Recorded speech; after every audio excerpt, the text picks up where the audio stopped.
Assalamualaikum warahmatullahi wabarakatuh. Sebelumnya, perkenalkan nama saya Ficha Vanesha, NIM 2019-12185, kelas 4D Pengauditan 1. Baik, di sini saya akan membahas terkait dengan kasus PT Enron dan KAP Arthur Andersen. Mungkin di sini teman-teman sudah pernah mendengar atau membaca kasusnya. Terkait dengan PT Enron, didirikan pada tahun 1985 dan merupakan sebuah perusahaan energi Amerika yang berbasis di Texas, Amerika Serikat. Enron ini merupakan hasil merger antara perusahaan Houston Natural Gas dan Internal di sebuah perusahaan BIPA.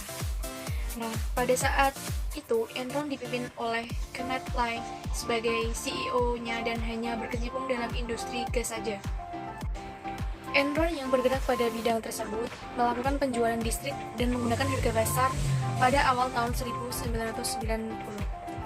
Adanya hasil Kongres Amerika Serikat yang memutuskan untuk melakukan deregulasi penjualan gas alam telah menyebabkan Enron ini mengalami peningkatan pendapatan yang signifikan.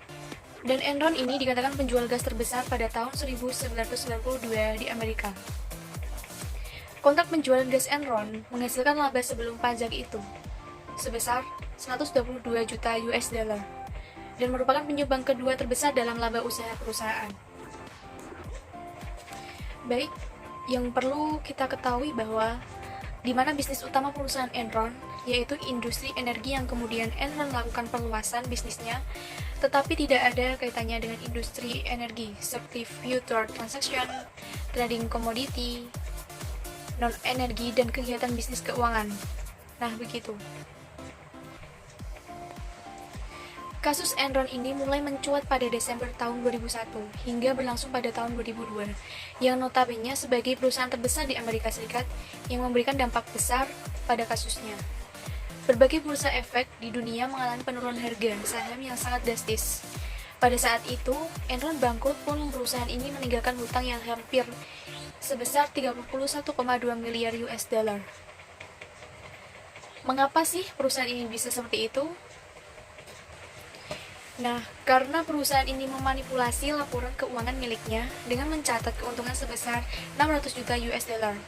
Padahal, kenyataannya perusahaan ini mengalami kerugian.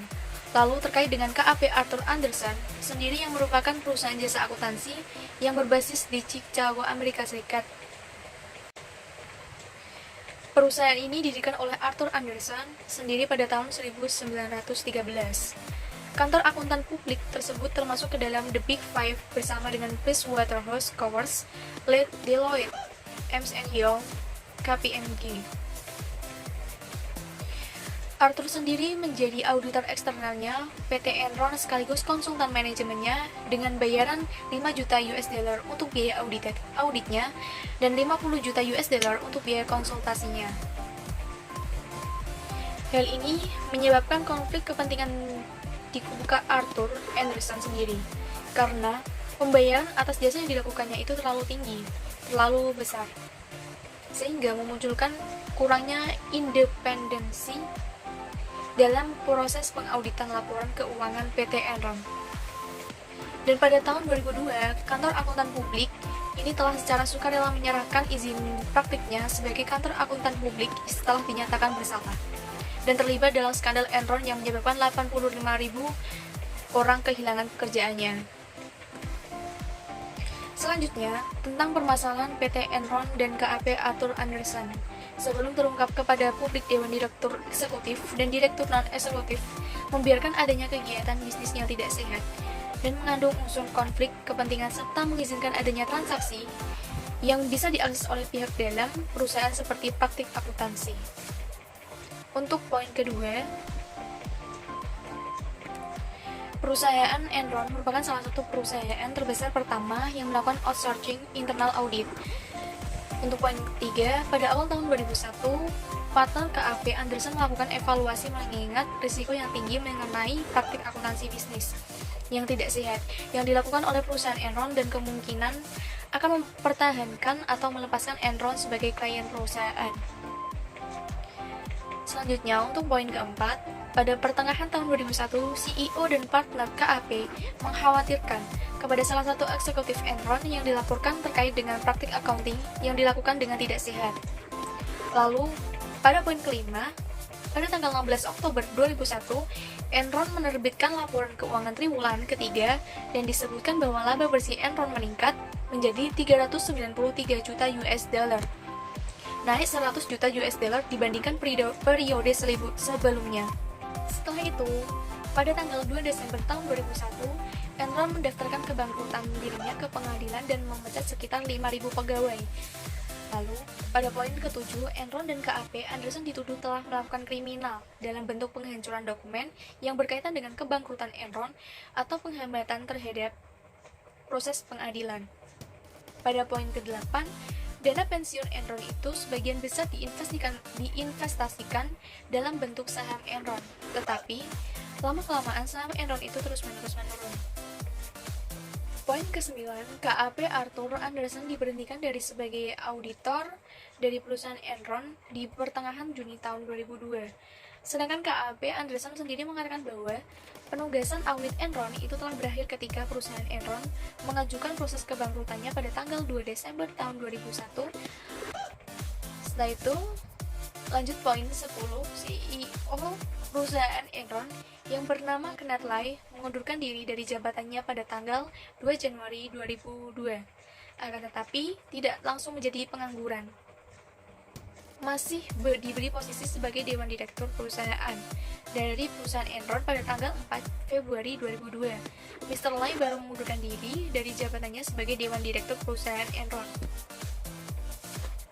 Pada poin ke-11, pada tanggal 28 Februari tahun 2002, KAP Anderson menawarkan ganti rugi sebesar 750 juta US dollar untuk menyelesaikan berbagai gugatan hukum yang diajukan kepada KAP Anderson. Lanjut, poin ke-12. Pemerintah Amerika Serikat atau the US General Service Administration melarang baik Enron maupun KAP Anderson untuk melakukan kontrak pekerjaan dengan lembaga pemerintahan di Amerika Serikat pada saat itu. Poin ke-13, pada tanggal 13 Maret 2002, Departemen Kehakiman memvonis KAP Anderson bersalah atas tuduhan telah melakukan penghambatan dalam proses peradilan karena telah menghancurkan dokumen-dokumen yang diselidiki saat itu.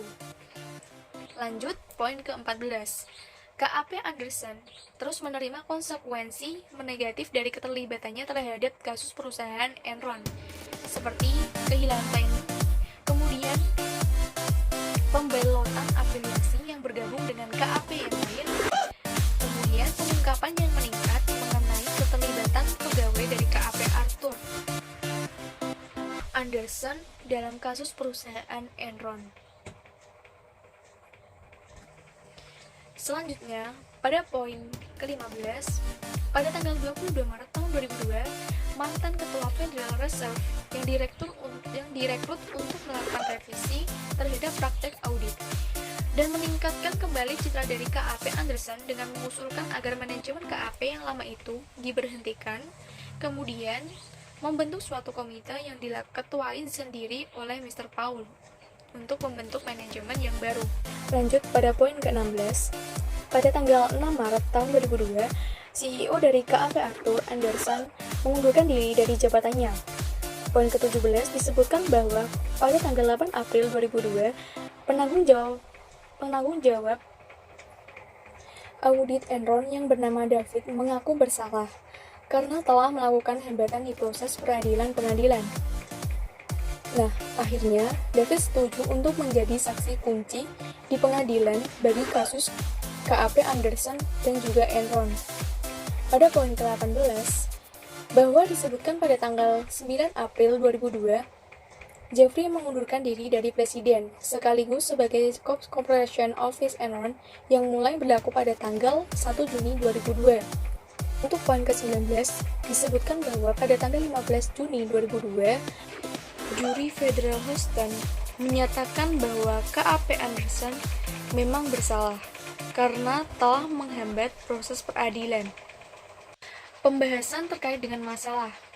Menurut teori Freud, ada 3 komponen utama yang menyebabkan orang melakukan kecurangan, manipulasi, korupsi, dan sebangsanya atau perilaku tidak etis, yaitu opportunity, resort, dan rationalization.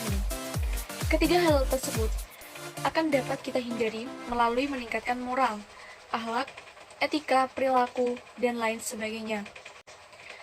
Karena kita meyakini bahwa tindakan yang bermoral akan memberikan implikasi terhadap kepercayaan publik atau public trust, praktik bisnis Enron yang menjadikannya kebangkrutan dan hancur, serta yang berimplikasi negatif bagi banyak pihak. Pihak yang dirugikan dari kasus ini tidak hanya investor Enron saja, tetapi terutama karyawan Enron yang menginvestasikan dana pensiunnya dalam saham perusahaan serta investor di pasar modal pada umumnya. Miliaran dolar kekayaan investor terhapus seketika dengan meluncurnya harga saham berbagai perusahaan di bursa efek. Jika dilihat dari agensi teori, Anderson sebagai KAP telah menciderai kepercayaan dari pihak stockholder atau prinsipal untuk memberikan suatu fairness informasi mengenai pertanggungjawaban dari pihak agen dalam mengemban amanah dari prinsipal. Pihak agen, dalam hal ini manajemen Enron, telah bertindak secara rasional untuk kepentingan dirinya atau self-interest alignment dengan melupakan norma dan etika bisnis yang sehat. Lalu, apa yang dituai oleh Enron dan KAP Anderson dari sebuah ketidakjujuran, kebohongan, atau dari praktik bisnis yang tidak etis adalah hutang dan sebuah kehancuran yang menyisakan penderitaan bagi banyak pihak di samping proses peradilan dan tuntutan hukum. Kesimpulan yang dapat diambil dari kasus Enron dan KAP Arthur Andersen yaitu Enron dan KAP Arthur Andersen sudah melanggar kode etik yang seharusnya menjadi pedoman dalam melaksanakan tugasnya dan bukan untuk dilanggar. Yang menyebabkan kebangkrutan dan keterpurukan pada perusahaan Enron adalah editor Arthur Andersen atau satu dari 5 perusahaan akuntansi terbesar yang merupakan kantor akuntan Enron. Keduanya telah bekerja sama dalam memanipulasi laporan keuangan, sehingga merugikan berbagai pihak, baik pihak eksternal seperti para pemegang saham dan pihak internal yang berasal dari dalam perusahaan Enron. Enron telah melanggar etika dalam bisnis dengan tidak melakukan manipulasi guna menarik investor. Sedangkan Arthur Andersen yang bertindak sebagai auditor pun telah melanggar etika profesinya sebagai seorang akuntan. Arthur Andersen telah melakukan kerjasama dalam memanipulasi laporan keuangan Enron. Hal ini jelas Arthur Andersen tidak bersikap independen seharusnya sebagai seorang akuntan. Tanggapan saya dari kasus Enron dan KAP Arthur Andersen. Menurut saya, dari kasus ini, Enron dan KAP Arthur Andersen telah melanggar kode etik dan tingkat dari tanggung jawab yang seharusnya menjadi pedoman dalam melaksanakan tugasnya dan bukan untuk dilanggar. Pelanggaran tersebut awalnya mendatangkan keuntungan bagi Enron, tetapi akhirnya menjatuhkan kredibilitas bahkan menghancurkan Enron dan KAP Arthur Andersen. Di dalam kasus ini, KAP yang seharusnya bisa bersikap menjunjung tinggi independensi dan profesionalisme tidak dilakukan oleh KAP Arthur Andersen.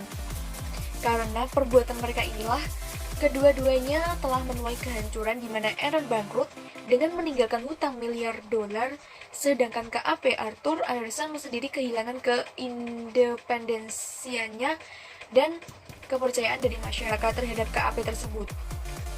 Dan juga dapat berdampak pada karyawan yang bekerja di KAP Arthur Andersen di mana mereka menjadi sulit untuk mendapatkan pekerjaan akibat kasus ini. Di mana pentingnya peran profesi akuntan, khususnya akuntan publik ini di pasar modal guna melindungi kepentingan publik. Tantangan akuntan publik yakni menjaga kualitas dan kepercayaan diberikan oleh masyarakat dalam memberikan informasi mengenai kondisi keuangan suatu perusahaan.